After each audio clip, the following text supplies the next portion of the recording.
All rise. Oui, vous l'avez.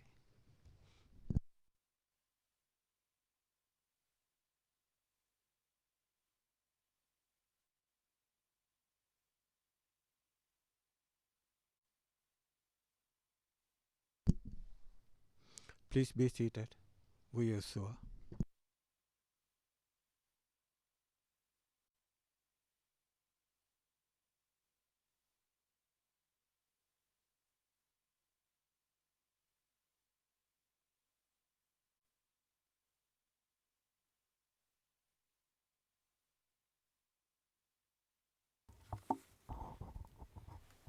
Thank you very much, all. We are back and we apologize for being a wee bit tardy. All right, so the CLRV, you have the floor. May we hear you, please?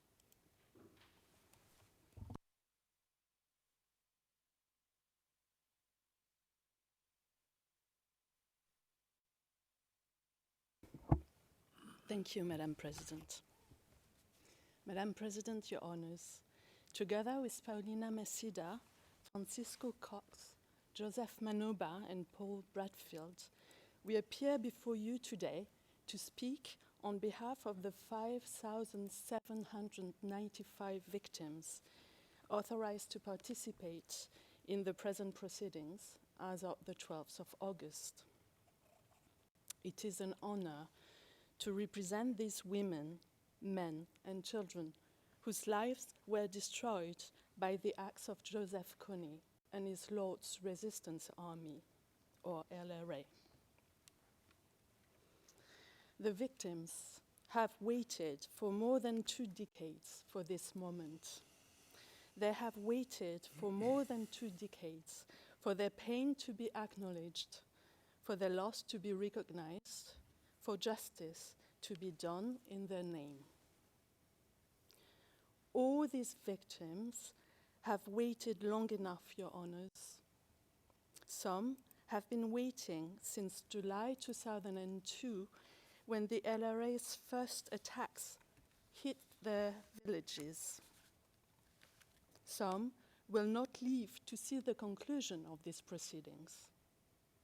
But they all deserve to know that their suffering has not gone unnoticed, that the world has heard them, and that those responsible will be held accountable. And amongst them, the suspect, Mr. Kony. Make no mistake, however, the number of victims represented in the present case is only a small proportion of those affected by the crimes charged against Mr. Kony. Madam President, Your Honors, victims are waiting for explanations, and this wait has gone on for far too long. Without an explanation, victims will not be able to overcome the tragic events that victimized them. Yet, forgetting is necessary for their recovery. But this forgetting is impossible as long as they do not understand why they, or their brother or sister, their son or daughter, their husband or wife, were abducted, forcibly recruited into the rank of the LRA, raped, tortured, murdered, why their properties were looted, burnt, why they were forced to live in the bush or in IDP camps. The sadness, the void left by those who have disappeared, the anger and fear of dying is so deeply ingrained in them that it still affects their life every day, preventing them from sleeping, working, participating in the lives of their community. In short, Your Honors, from rebuilding their life and moving forward.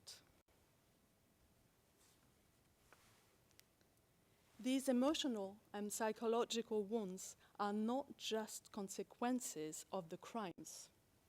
They are the very markers of the trauma these victims experienced and continue to experience to this day. The families of the missing victims, for their part, are unable to mourn until they receive an explanation about the fate of their loved ones and the reasons for their suffering. Our clients' healing process requires recognition of the crimes they have suffered, judicial determination of the reason why they were victimized, and the punishment of those responsible for these abuses, including Mr. Kony. Madam President, Your Honours, some of the facts we will deal with over the coming days are not unknown to this court. As Mr. Ongwen, brigade commander of the LRA Sinai Brigade, was convicted by this court for a total of 61 crimes, comprising crimes against humanity and war crimes committed in northern Uganda between the 1st of July 2002 and the 31st of December 2005. Indeed, a number of crimes and events described in the amended document containing the charges against Mr. Kony are the same as those charged against Mr. Kony. As the same as those for which Mr. Ongwen was convicted, and share an important number of similarities, including the temporal and geographical parameters. This is in particular the case for the charges in relation to the 4 attacks on IDP camps, namely in Pajule, Odek, Lukodi, and Abok.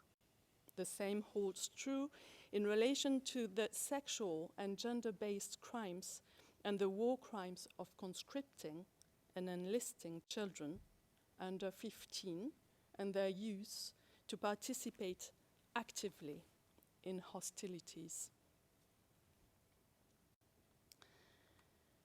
This being said, Madam President, Your Honours, it is important to recall that the charges brought against Joseph Kony go further than those for which Dominic Ongwen was found guilty. In addition to the charges common to both cases, the prosecution now charges Kony with inducing rape as a distinct offence, and it characterizes several gender-based crimes, namely rape, sexual slavery, forced marriage, and forced pregnancy as acts of direct perpetration by Kony himself. Furthermore, the charges extend to new incidents, including the attacks on Ruala Girls' School and on the Abia and Barlogno IDP camps, which were not part of the Ongwen proceedings. As a result, some of the victims we represent participated in the Ongwen case, which was predominantly focusing on the Acholi community, mostly leaving aside the Teso and the Longo communities. But the confirmation hearing in the present case is a unique opportunity to finally acknowledge the full extent of victimization in northern Uganda, taking into account not only the Acholi region, but the 4 regions affected by the crimes committed by the LRA under Kony's command, namely the Lango, Acholi, Teso, and West Nile regions. Madam President, Your Honours, although the victims deplore the absence of Mr. Kony and are fully aware that their fate is intrinsically linked to his arrest, they consider the prison proceedings to be of crucial importance. Indeed, although they understand the painful reality that without the arrest of Mr. Kony, their efforts may ultimately be in vain, They nevertheless regard this hearing as a meaningful step in the right direction and are eager to contribute genuinely to the pursuit of justice. They also believe that the confirmation of charges hearing will renew the commitment of states to locating Mr. Kony and ensuring his surrender to this court. Your Honours, the role of victims in the proceedings is not to bring charges against the suspect. This responsibility rests with the prosecution. Rather, victims participate because they can play a vital role in establishing the truth. They indeed shed light on facts in a distinct yet essential manner, contributing to the pursuit of judicial truth, which lies at the very heart of these proceedings. Through their accounts, the victims confirm that the crimes set forth in the amended document containing the charges were not isolated incidents of war or random acts of violence. Rather, they were the result of a deliberate campaign orchestrated at the highest level of the LRA, a campaign designed to terrorize civilians, to sustain the LRA's operation by force, and to shatter communities so completely that resistance would become unthinkable. Madam President, Your Honours, by sharing the harms they endured and the trauma they continue to suffer, victims do more than sharing their pain.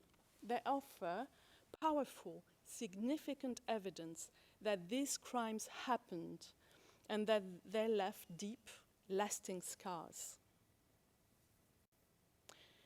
The charges laid before you speak of murder, enslavement, abduction, sexual slavery, rape, cruel treatment, pillaging, and forced recruitment of children into the ranks of the LRA. Before my colleagues Paulina Masfida and Paul Bradfield provide a more in-depth analysis of the charges and their impact on the victims tomorrow, let me, Madam President, Your Honours, briefly attempt to give these charges a human dimension.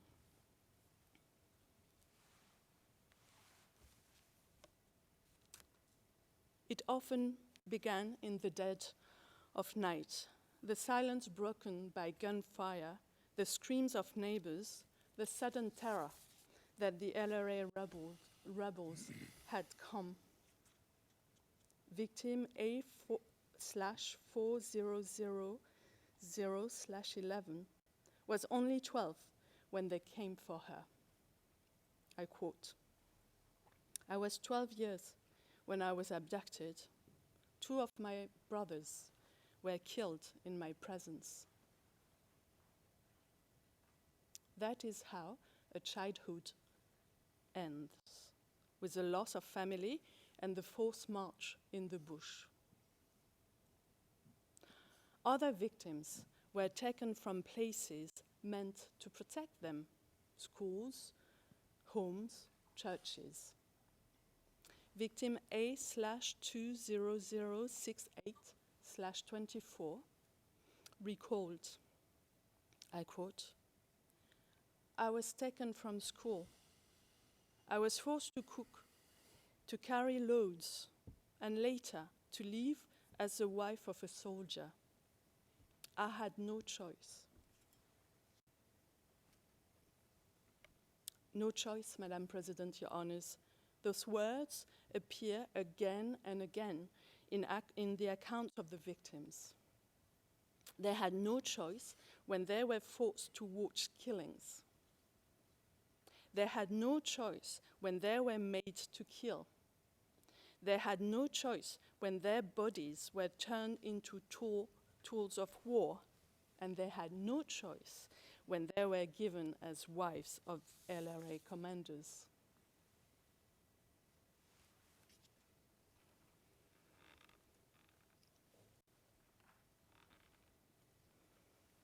the abduction served a purpose.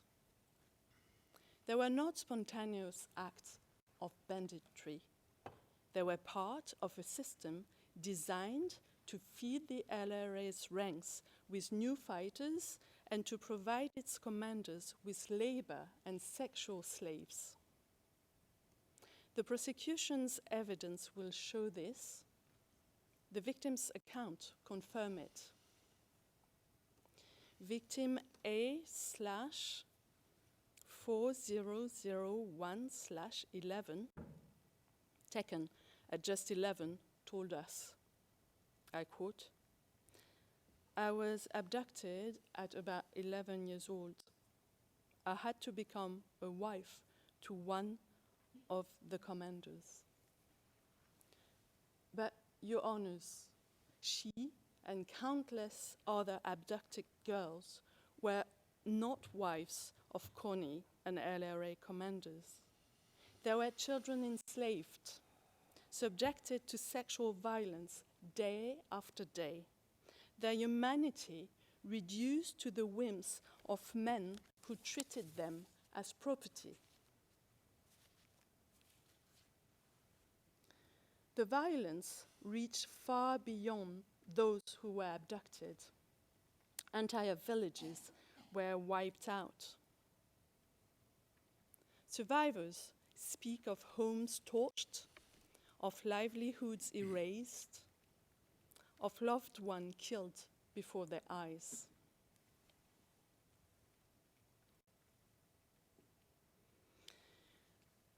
Victim A/20013/24 summed it up in stark simplicity. I quote, "All our huts were burnt."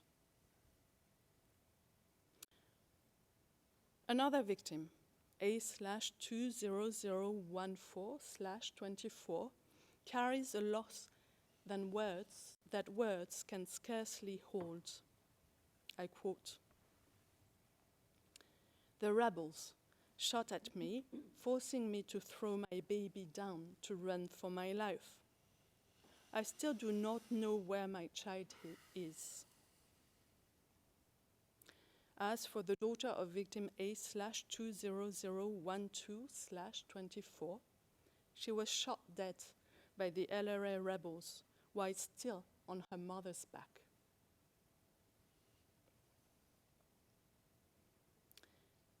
This is what the charge of attacks against civilians mean when stripped of legal terminology.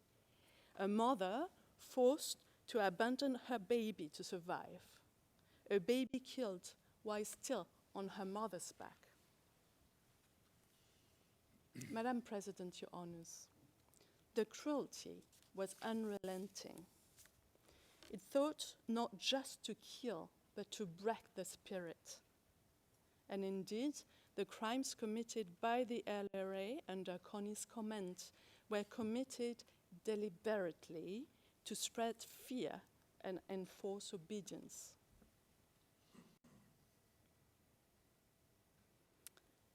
And, Your Honors, one might ask when the fighting ended. For many of these victims, it never did. They still live with the physical injuries, with the nightmares, with the stigma that followed them home. The girl who returned with a child conceived in captivity. The boy treated as a perpetrator rather than a victim. The man who lost everyone he loved.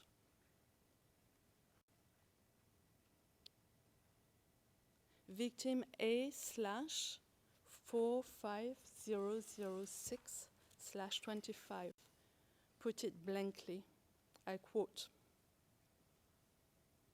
"My mother was caught and killed by the rebels. I have no family left. I live only with the memories." That is what remains, Your Honors, memories and pain. Victim A/45845/25 summarized the ordeal of the civilian population as follows. I quote,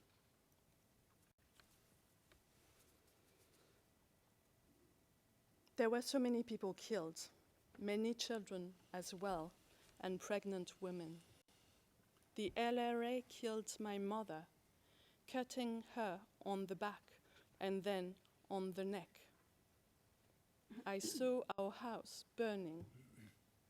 My father was also killed during the attack. My elder brother and sister were burnt in the house. I had to carry on my head the bins and Porsche. It was very heavy, and I slowed down. I was bitten on my head by the LRA rebels with the butt of a gun for this, and I started bleeding. I was walking barefoot. Children had to receive training. I was bitten 50 strokes on my lower back as a way of induction into the LRA. Other children were as well given the same treatment. It was very painful. I cried. I was forced to beat an adult on the head using a stick, and he died. I suffered a lot during my abduction.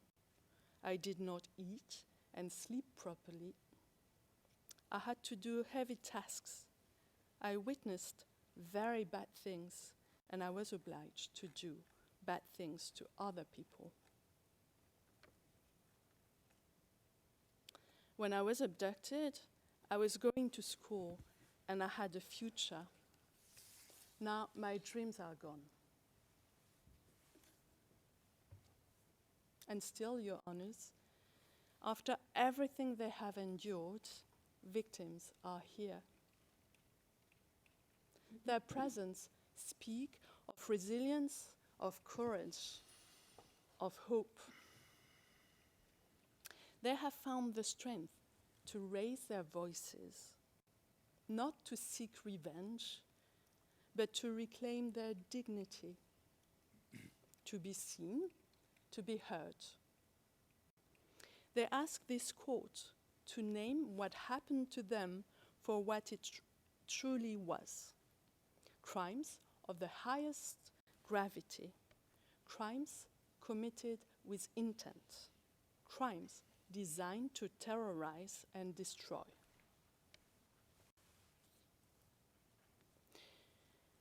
But they were not destroyed, Your Honors.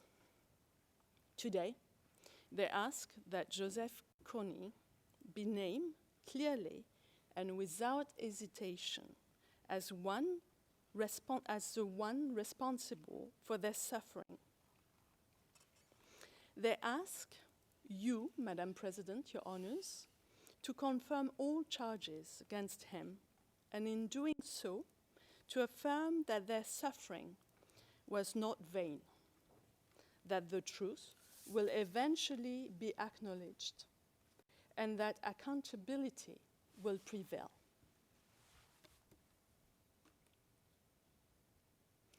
Your Honors, the participation of victims in the hearings that opens today and in proceedings before this court more generally is essential.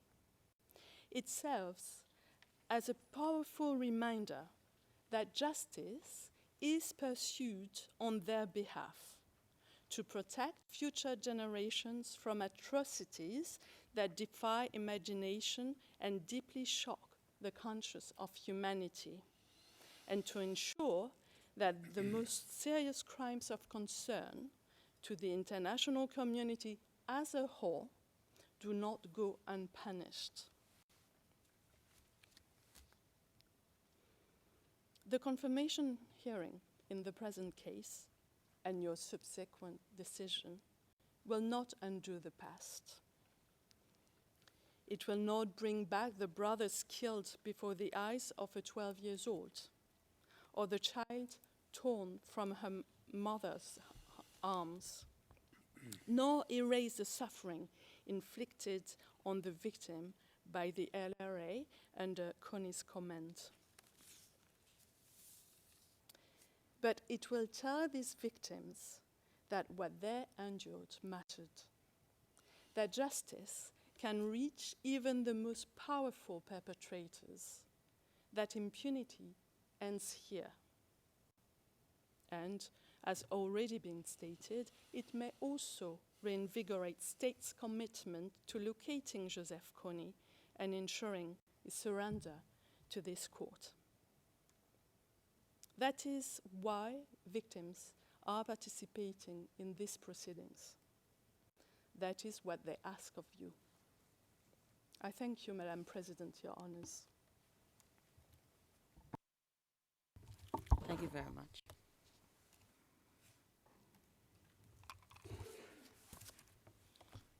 The defense, you now have the floor to give your opening statements.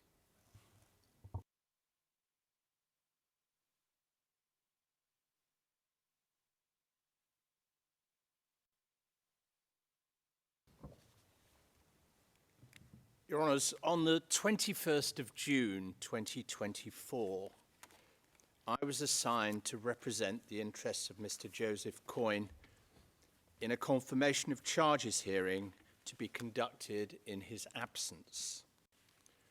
To assist me in that task, I assembled a team which was comprised of Ugandan lawyers and professionals and lawyers with expertise in international criminal law. It has been the greatest privilege of my career to act in this role, but simultaneously the most difficult mandate I have ever accepted. It's important that the public knows and understands the stance we have taken in these proceedings and what steps we have taken to fulfill that mandate. We have argued publicly, including before the Appeals Chamber of the International Criminal Court, that we consider these proceedings not to be consistent with the ICC's statutory framework. We have also collated and presented voluminous testimonial evidence from the leaders and people of northern Uganda who believe them to be misguided, harmful to ongoing repatriation and reconciliation efforts, and divisive. The court's decision, both in terms of legality and whether this is all a good idea, was to proceed. And today, we are here on what is undoubtedly a milestone for the court, the first confirmation hearing of a suspect who has never appeared, with the chair at the back of the courtroom sitting empty. It is also important to understand how that empty chair has impacted the defence preparations and how it informs and limits the position that we will be taking in these proceedings. I will briefly top and tail these opening remarks. The body of them will be delivered to you by Ugandan voices. And if I may be permitted one digression, it is no less than my responsibility to convey my thanks to the registry, and in particular the travel unit, who, when all appeared lost last Thursday, obtained visas for my two colleagues to be here today. We've privately emailed them to that effect, but sometimes public thanks are merited, and in these circumstances they are. In due course, you'll hear from Counsel Lillian Beatrice Ateem, who will briefly place these proceedings within their current and proper Ugandan context. Firstly, however, you'll hear from my colleague, Counsel Jeffrey Boris Anyuru, who lived through the events of the civil war in northern Uganda and still lives there.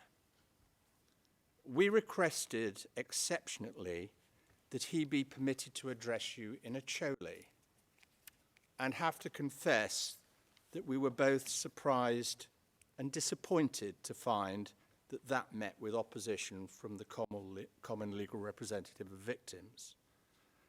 Nonetheless, the Chamber kindly permitted him to speak on this occasion in a language which is primary to most of the affected community in northern Uganda.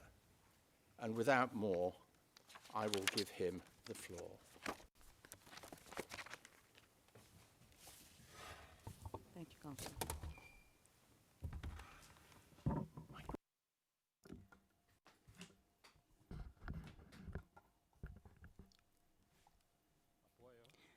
Thank you.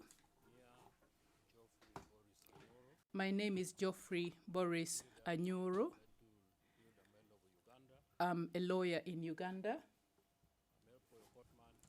I would like to thank the court for accepting me to stand in front of it and say a few words. In this opening statement, I would like to state thus far to the judges. As far as the population of Uganda is concerned, those in northern Uganda, in particular in Acholi, in Lao, and in Teso, and also Joseph Kony, if he's actually following these proceedings at the moment. The proceedings that are currently ongoing are not trial proceedings. In the end, nobody is going to be sentenced, nobody will be sent to prison. And I state this with sadness that nobody is going to get reparations for any of the suffering they went through. Even though they do confirm the charges, it's not going to be, Joseph Kony is not going to be tried for them. If at some point he is arrested and brought to this court, and I doubt that will ever happen because at the moment Uganda itself wants to initiate proceedings against him.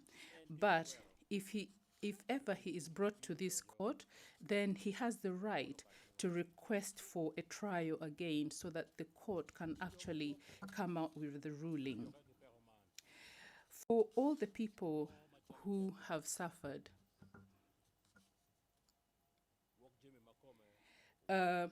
reparations or any other form of payments is not going to happen immediately.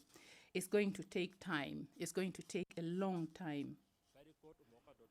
Even though the court confirms the proceedings and Joseph Kony is arrested, if he is tried, if he is sentenced, and reparations orders are issued, the victims of these, the victims in the current case will not receive the reparations immediately.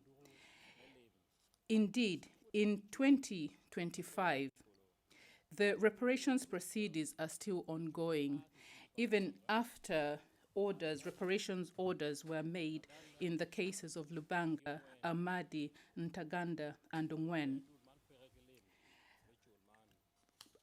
Moreover, the trust fund does not have the money to pay for the reparations where reparations orders have been made. We, the people of Uganda, know that we are still waiting for the reparations proceedings from the Dominic Ongwen case.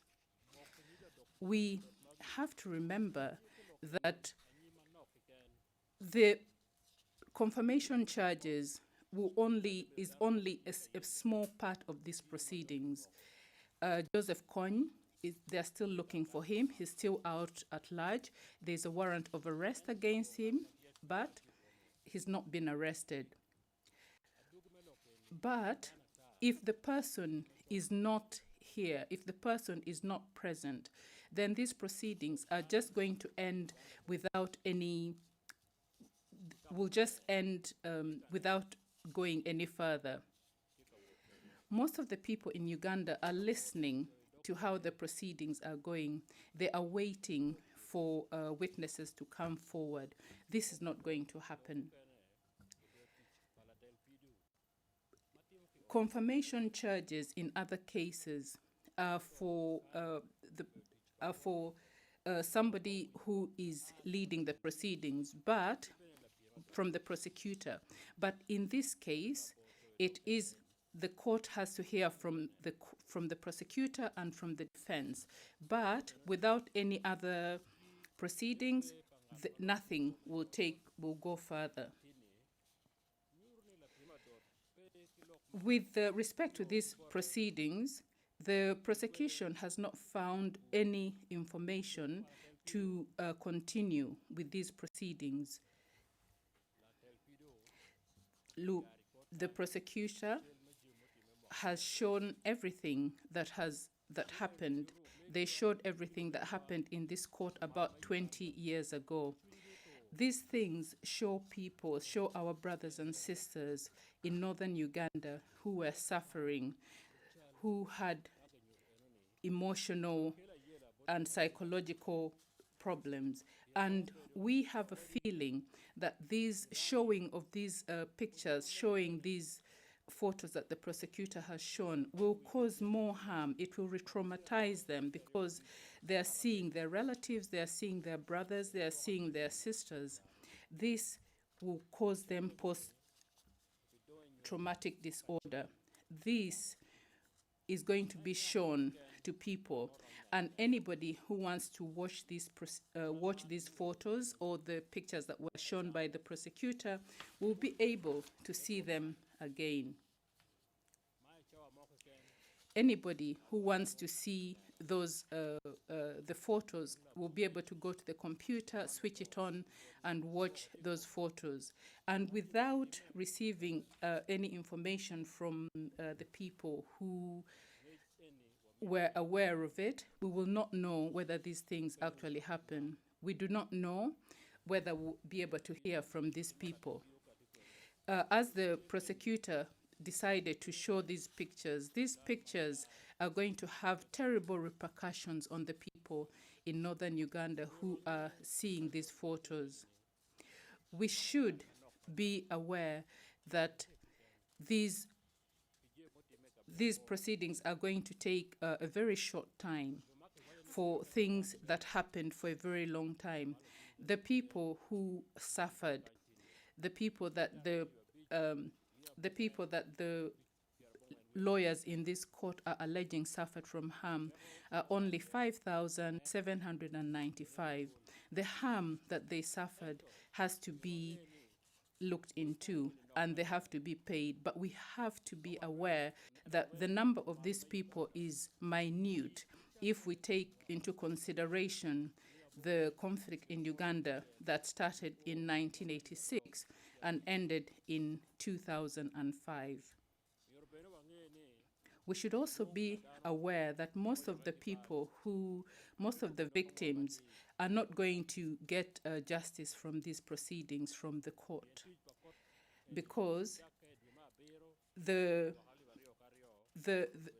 court in effect has a temporal limitation, looking at crimes that happened from July 2002 only, whereas some of the things happened prior to that. Most of this court is in the letter that Uganda sent to this court. The court Uganda did not say that it does not have any interest or that it is not able to try Joseph Kony, but Uganda asked the court to help it to arrest Joseph Kony with the help of the Americans and other African countries. It took 20 years, and Joseph Kony has not yet been arrested to date. Right now, the prosecutor would like to show that the current proceedings are going to enable him to arrest. Does the prosecutor think the current proceedings are going to enable him to arrest Joseph Kony? If it took 20 years before Joseph Kony was arrested, does he think that he is in a position to arrest Joseph Kony right now? This is a really important question. As somebody who comes from northern Uganda and someone who grew up during the conflict and somebody who is also part of the proceedings, the traditional proceedings that are going on in Acholi, to ensure that those people who are coming back home are welcomed. And throughout the duration of the conflict that happened in northern Uganda, but not only from 2002 to 2003. To date, we have not yet received any information as to why the court is continuing with these proceedings. Why has the court decided to open and restart these proceedings, and only part of the proceedings, when this actually relates to a minority of the people who, a minority of the perpetrators living out a number of perpetrators? This creates discrimination. In northern Uganda, we do not want anything that discriminates. We want peace. In northern Uganda, we have people who came back from the bush and they are living together in the community with other people. They have forgiven or have forgotten, trying to forget about the conflict so that there is peace. In the last 23 years, Uganda has come up with means to stop the discrimination that happened among people, and we are very proud of what has happened today, and the peace that we have right now. I'm very happy for the time that I've been given to speak to the court, so I'm going to give time to my friend Lilian Atim, a lawyer from Uganda, to continue from there. Thank you.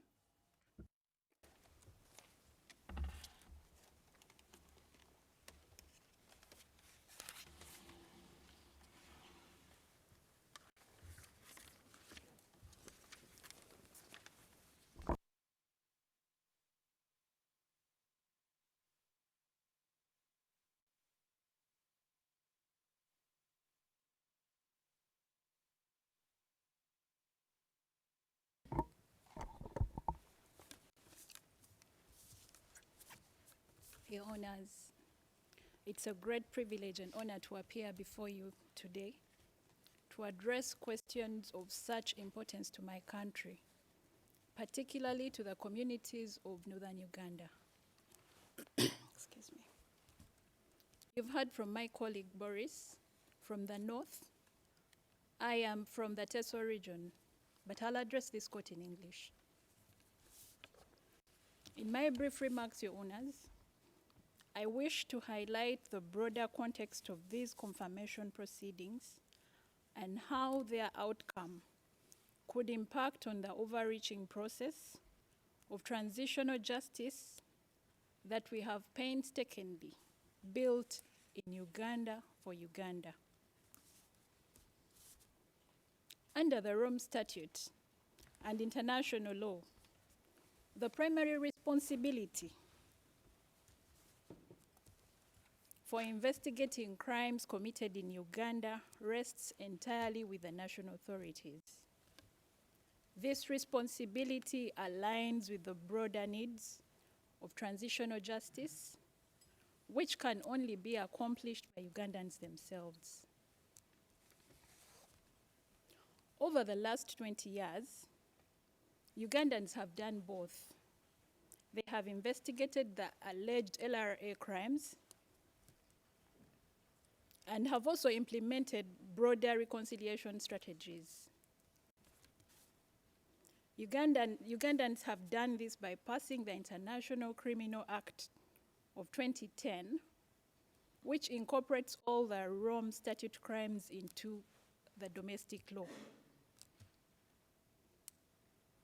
This followed the establishment of the International Crimes Division of the High Court of Uganda in 2008, specifically mandated to hear international crimes and terrorism crimes.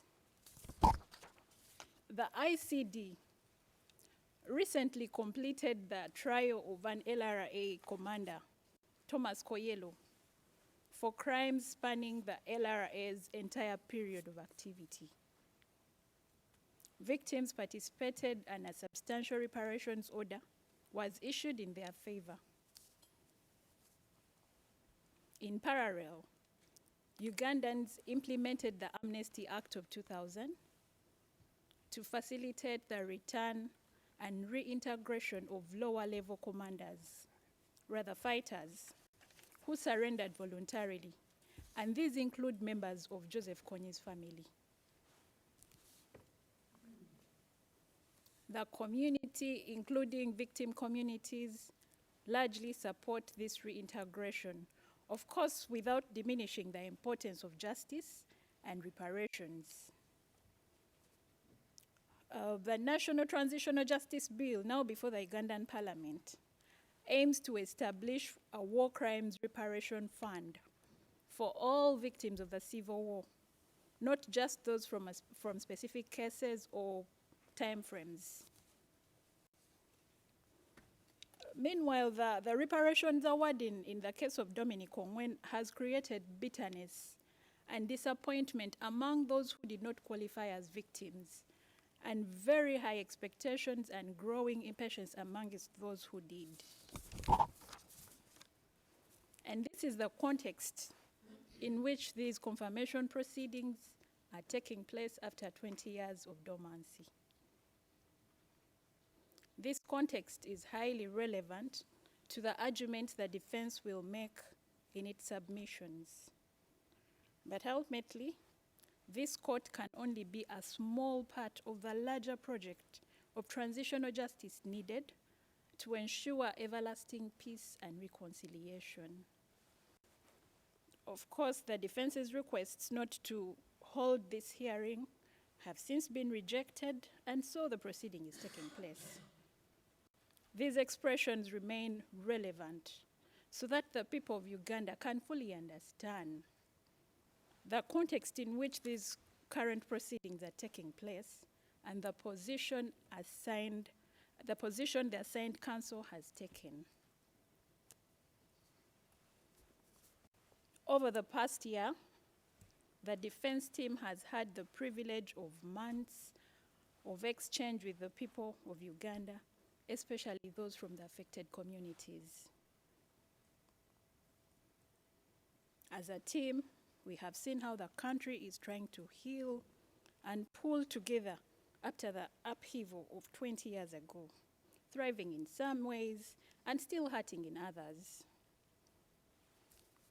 From our filings, we have met political leaders, cultural and religious leaders, victim groups, NGOs, judges, lawyers, returnees, and many ordinary people. We've collected their views on the state of the nation, how best to expedite these historical events, their opinions on the ICC, and this process. Unfortunately, Your Honors, the words self-interested and experiment were repeatedly used to describe these proceedings. Ugandans find it hard to understand how these particular in absentia confirmation proceedings serve the interests of their country. A small fraction of these views have, totaling to nearly 100 pages of statements, were presented as testimonials to the pretrial chamber for consideration. The public can access the same on the court's website under filing number 583. Thank you, Your Honours, for your attention. I now take it over to lead counsel. Okay, put this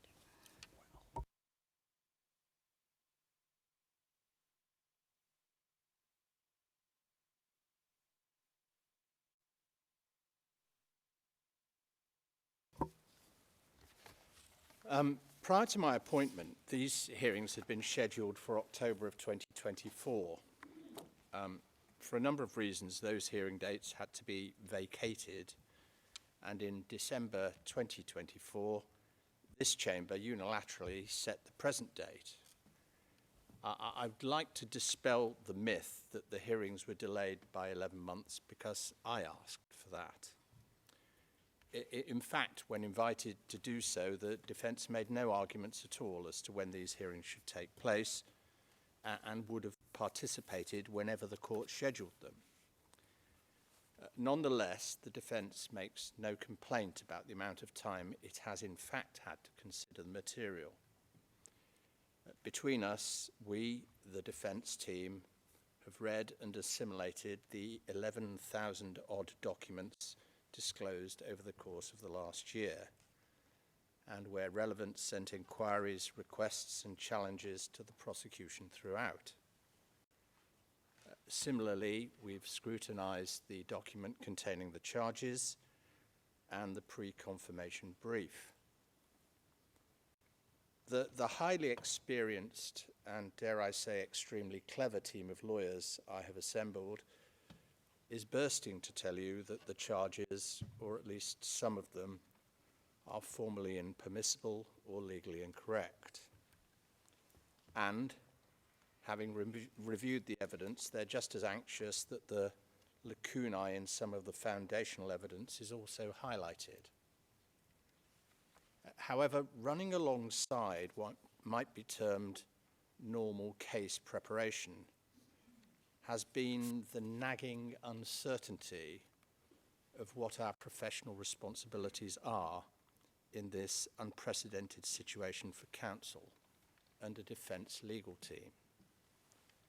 This is a very experienced team which can draw upon practical backgrounds in 5 separate national jurisdictions and every single one of the international tribunals. But still, for all of us, this is a novel situation. The same soul-searching questions dogged our every decision along the way. Namely, what exactly can a defence lawyer argue without instructions? And what is in Joseph Kony's best interests? Can we assume that he would even wish to contest the confirmation of charges against him? Might he not prefer to waive any challenge and keep his powder dry for trial, or even to plead guilty? How would we be serving his interests by advancing even the most obviously meritorious arguments as to the form of the charges, when one, indeed probably the most likely outcome of any such challenge, would be an adjournment to permit the prosecution to amend accordingly, thereby tightening and strengthening the case against him? How would it be in his interests to point to fundamental flaws in the prosecution's linkage evidence if that would only serve as a tutorial for its investigators, again prejudicing his position for any possible rerun of this confirmation of charges or at trial? How can we challenge evidence without instructions as to his likely plea or his comments as to whether he accepted or challenged the evidence in the first place? And then again, there is the ancillary point of how such an approach would be strategically consistent with the stance we have previously taken as to these proceedings, and our concurrent reluctance to appear to provide a template or precedent for how such proceedings might be conducted in the future. Thus, in due course, you may find our submissions will be limited to issues of process and remedy, which we are comfortable fall within our professional and ethical mandate and cause no prejudice, real or potential, to the absent Joseph Kony. On this, we will expand in due course in our submissions. Thank you very much. Thank you very much, counsels. Yes, right. Very well then. We do have some time so that the prosecution can begin their submissions on the merits until 1 p.m. and then we will continue after lunch. All right then, prosecution, you have the floor.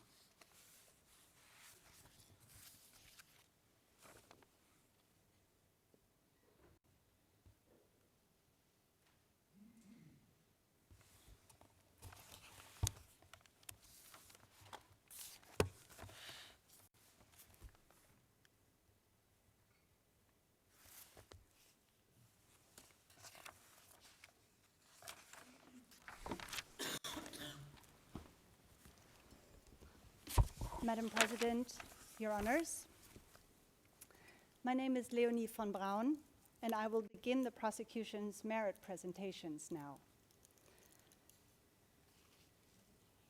Our submissions by the prosecution team will follow mainly in the order of our document containing the charges, with a few exceptions, as you will see.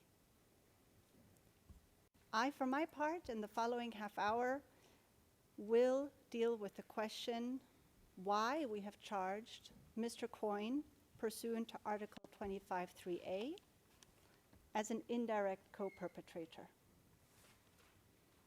relevant to counts 1 to 29, and in the alternative for ordering and inducing these crimes.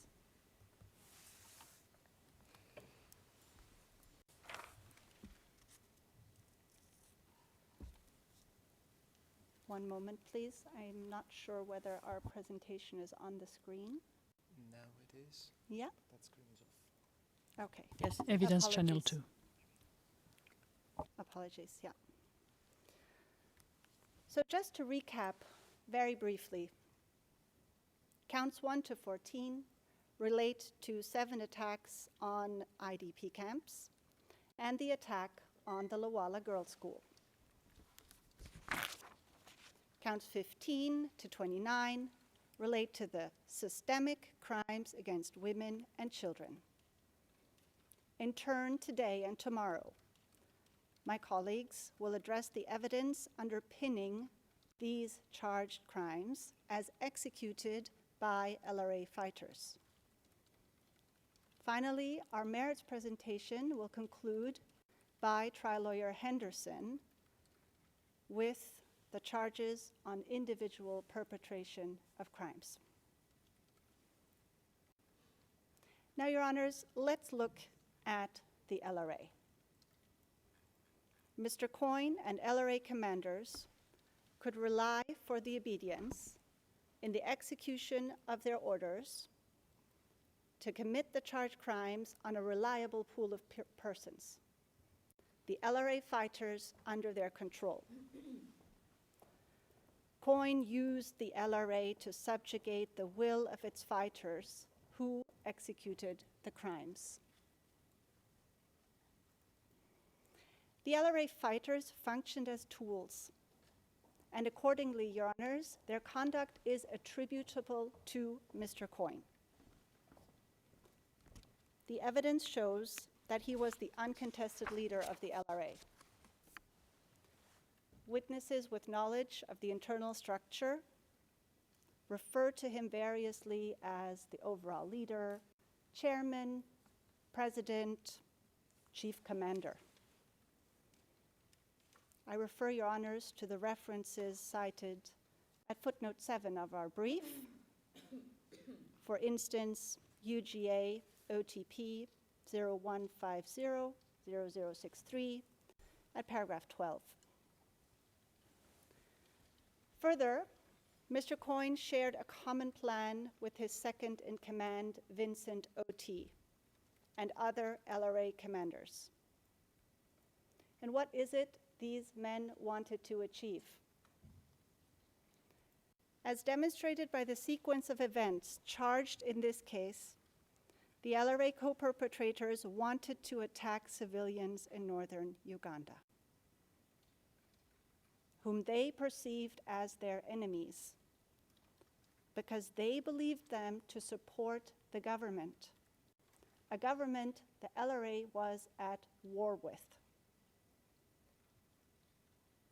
But they also wanted to sustain the LRA, including by abducting thousands of women and children. The charged crimes were all executed through the organized and hierarchical apparatus of power that was the LRA. Control Altar was a governing body and a type of LRA headquarters. It included posts like Army Commander, Deputy Army Commander, Chief of Staff. Those who operated LRA radio communications were also stationed there. There were 4 brigades: Sinia, Stokri, Gilva, and Trinkle, each led by a commander. The brigades were further divided into battalions, each equally led by a commander,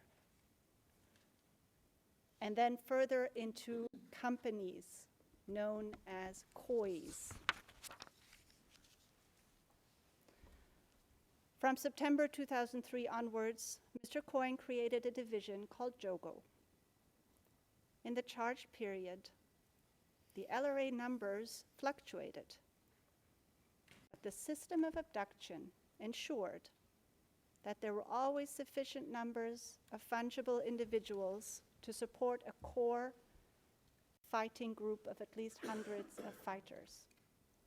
And I refer you to the evidence provided by P455 at UGA OTP 0000-865, pages 7 to 10. Now let's look at the men within this hierarchy more specifically, those who commanded this hierarchy. Throughout the charged period, Kony remained the uncontested leader. Vincent O.T. was his deputy and vice chairman. He died November 2007. The command of the brigades changed over time by reason of promotion, demotion, opportunity, or death.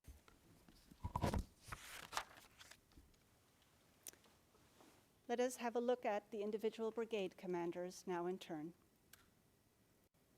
Until his death in late 2003, Charles Tabule was first in charge of Stokri Brigade and then became division commander.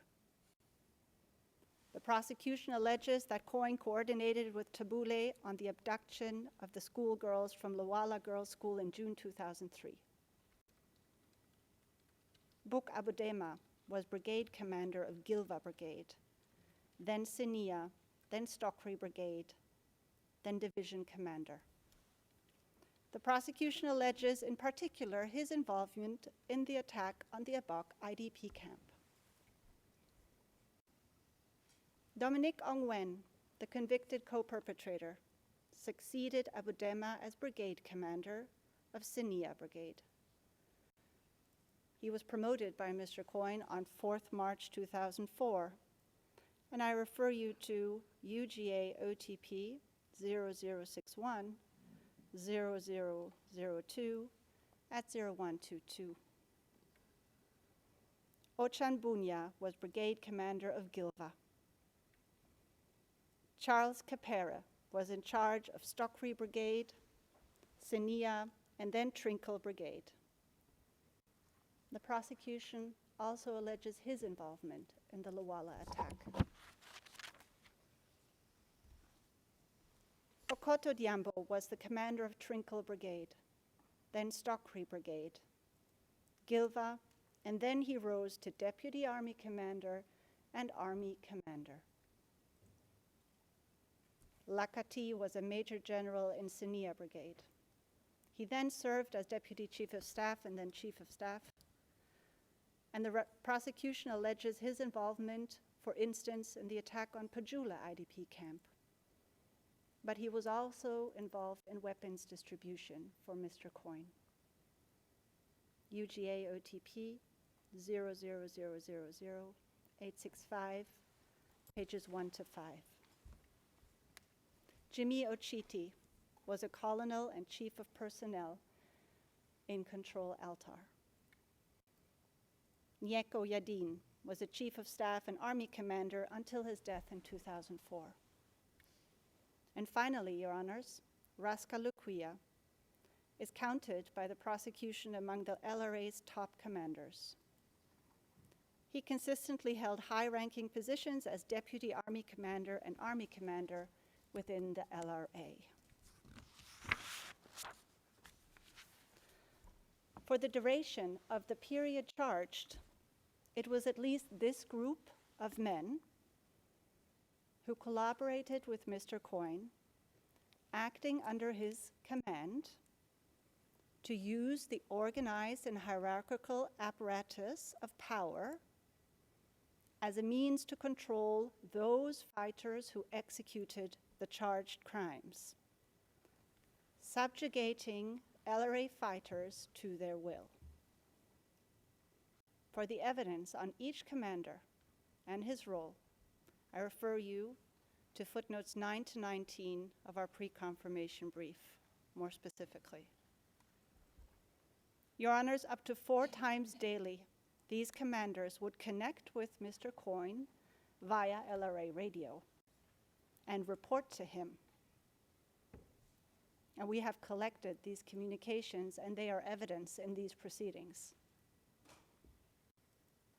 They also met Mr. Kony either in Uganda or the Sudan. Insider witnesses, whose statements are before you, explain that Mr. Kony issued orders through Vincent O.T., who would pass them down to the brigade commanders. They, in turn, would implement through their fighters assigned to the brigades. Their descriptions overlap consistently, each describing similar behaviors over the charged period. Their descriptions are corroborated by intercepted radio communications, as summarized in paragraph 12 to 13 of our brief. Now, Your Honors, Mr. Kony also exercised control over the charged crimes in counts 1 to 29 by virtue of his essential contributions. All his essential contributions are directly linked to the attacks on the IDP camps, the abduction and enslavement of people, and the use of children in hostilities. The evidence is clear on this link. Throughout the charged period, Mr. Kony regularly issued orders to LRA commanders to attack, kill, mistreat civilians. And these orders, they translated into actual attacks. By virtue of the grasp Mr. Kony and his commanders held on the LRA, these orders were implemented. Kony felt unsupported by civilians in northern Uganda. One such example demonstrating his internal thinking is an example from a logbook of the early charging period in October 2002, of which there are many in the collection. Kony calls Acholi stupid. He wishes all of them are killed. He mentions that the LRA will produce a new Acholi tribe, which will be much better than the present one. He orders the LRA to start waging havoc, and that only LRA remain in Acholi land. UGA OTP 0068, 00002 at 0058. Witness P138 describes attacks on civilians in Iteso as a response to the establishment of local defense units and Kony's resentment against civilians who had moved to IDP camps. UGA OTP 0000607, page 22 and 25. I will now set out a few examples of such orders to kill civilians. The underlying evidence of these orders is summarized at paragraph 18 of our confirmation brief. The first examples are from early to late 2002. Among them is an order to start serious killing the people across northern Uganda.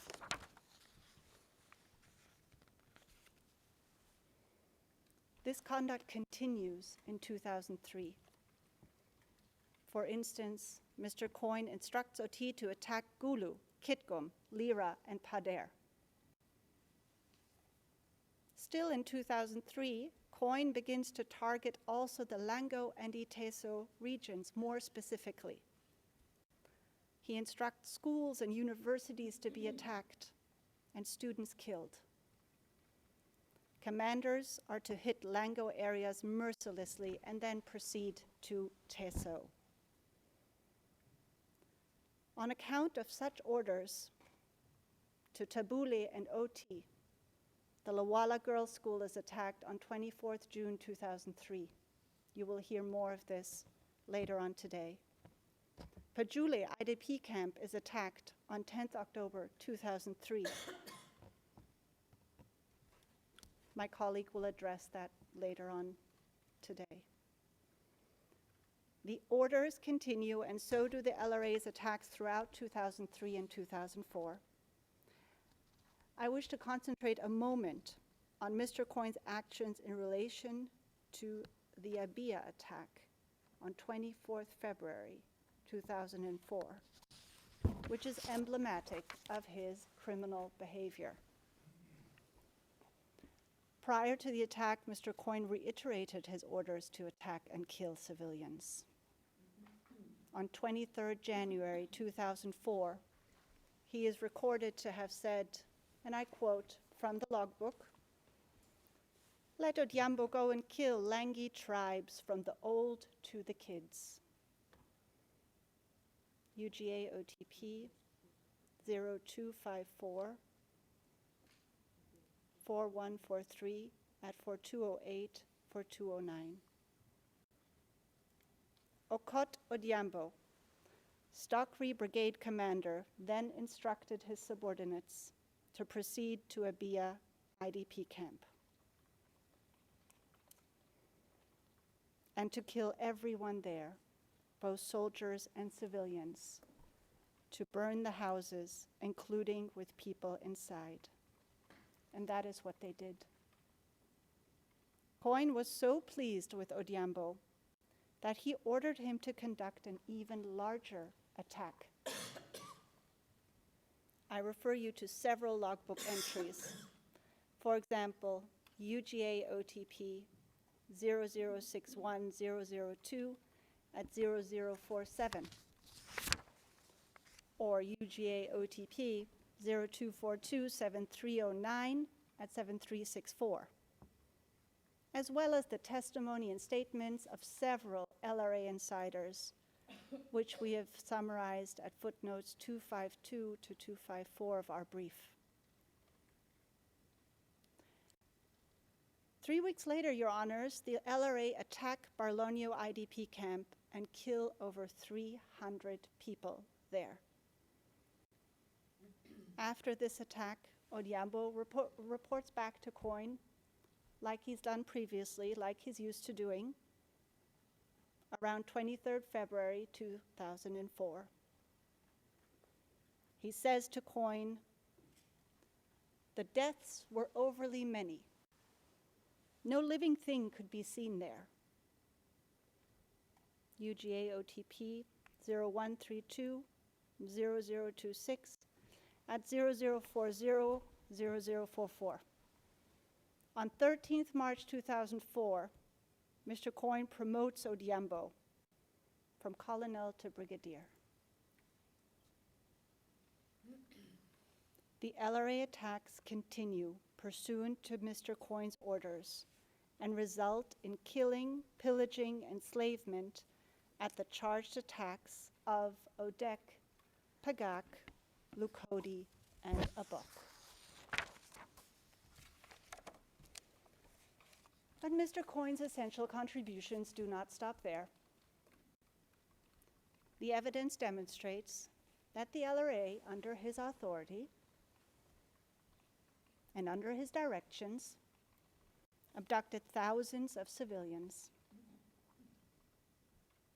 P-71 explains that the order issued by Kony was to recruit civilians to join the army, and that this was a standing order.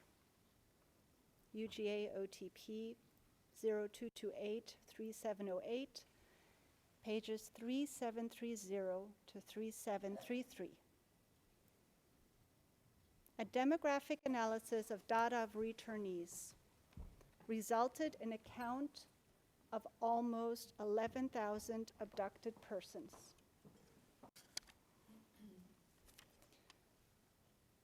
On your screens, you find an excerpt of the results of the otherwise confidential report.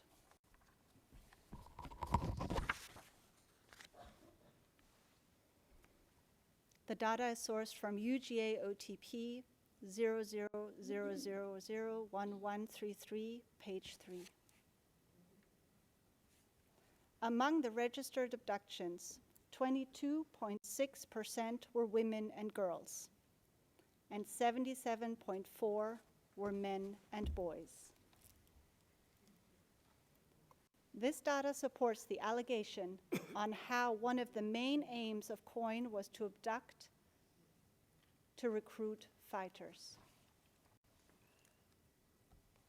Even more importantly, the data shows that 56.5% of the abductees were below 18 years old. This supports the assertion that Mr. Kony's aim was to sustain the LRA as a fighting force by creating an army of children. However, please note, Your Honors, that these figures are conservative. Only about 43% of all abducted children were actually registered. The actual numbers are most likely much higher. UGA OTP 00000942, page 3. And Mr. Kony also issued orders to abduct women. Insider witness P0233 testified that abductions of girls occurred habitually based on Mr. Kony's orders. UGA OTP 00000603, page 46. P205 testified that in 2002, prior to an operation, Kony issued an order to abduct beautiful girls, stating that, and I quote, "Whoever did not have a wife was going to get a wife." UGA OTP 00000657, pages 20 to 21.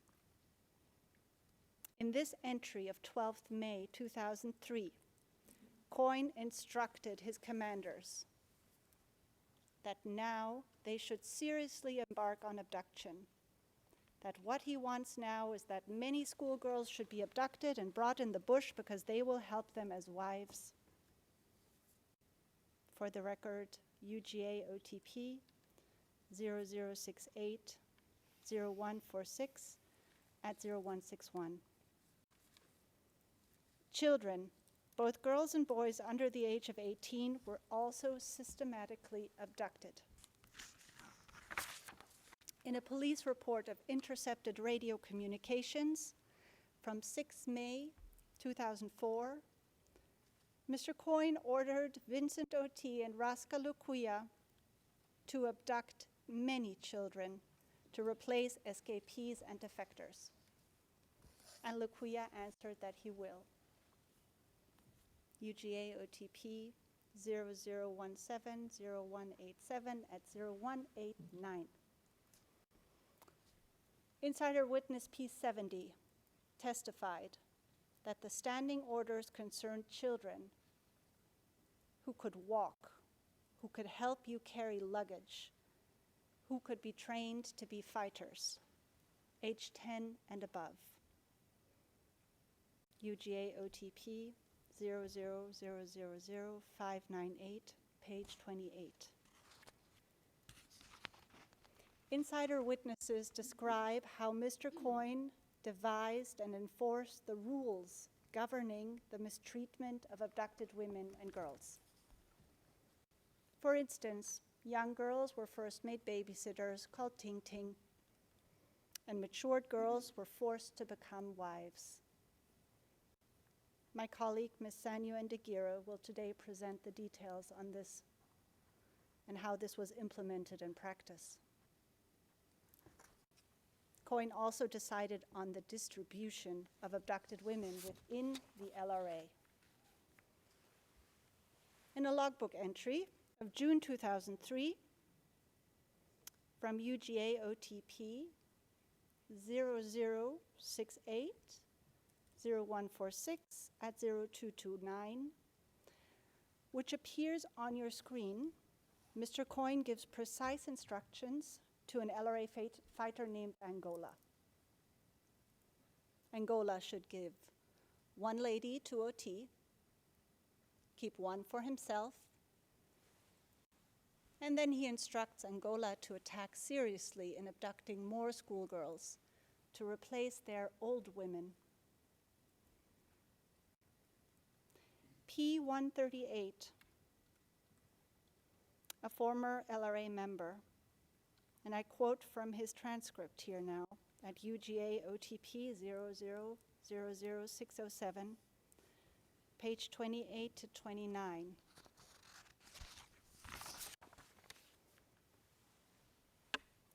If you refuse to go to a particular husband, that means that you do not want to live. That means that you will be killed, and you will be killed immediately. So you make the decision. Do I want to live or do I want to die? And Your Honors, Mr. Kony led by example. The evidence shows that he made abducted children into his own escorts. I refer you to P23 at UGA OTP 0150-0063 at 0066 and 0070. Witnesses describe that he forced many women to become his wives. We have summarized this evidence at paragraph 56 of our brief, but you will hear more about the extent of this practice later on today. Mr. Kony and LRA commanders exercise control through a violent disciplinary system, implemented especially against low-ranking LRA members. Punishments for breaking LRA rules were immediate and brutal. They included beating, whipping, stabbing. And again, low-ranking LRA members were, in general, abducted children. The punishment for trying to escape was often death. P172 testified that Kony himself would tell them, "If you try to escape, I will kill you." The witness states that Kony would have his informants everywhere in the LRA, and that's why everyone was scared. UGA OTP 0000962, pages 12 to 13. The punishments extended to the abducted children. They were subjected to excruciating beatings, sometimes for little else than dropping food. Kony issued orders on military attacks and operations. For instance, he ordered the Teso campaigns and put Oti in charge. UGA OTP 0208-0146 at 0152.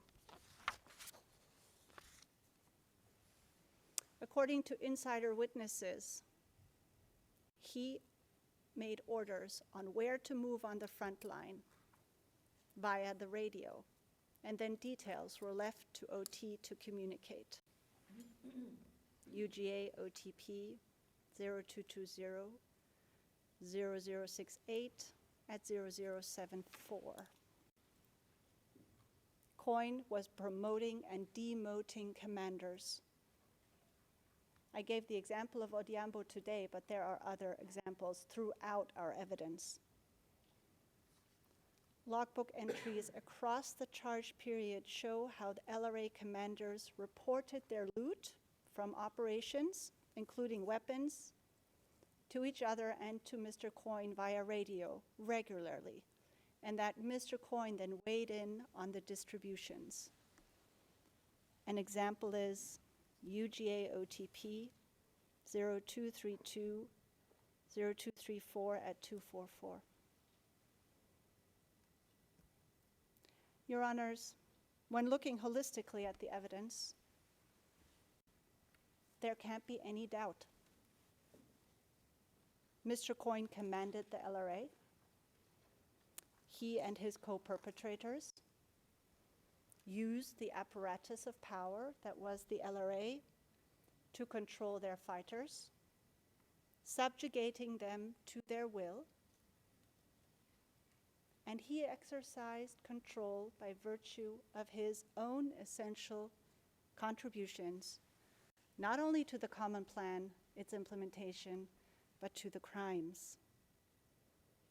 Kony acted with intent and knowledge, which you can see from his own statements, some of which we have presented here today. But overall, his conduct is also of such a nature that it could only have been undertaken intentionally. And this concludes my presentation, first part of the prosecution's presentation on the merits. And I thank you very kindly for your attention, and we shall move into the break then now. Thank you, Counsel. All right, so it is a minute or two before 1. We deem it to be 1 o'clock, and we shall be back at 2:30. Someone correct me if I'm wrong. It's okay, yes, all right. So 2:30, right, when we shall continue hearing the prosecution case on its merits. All right then. Rise, we will be.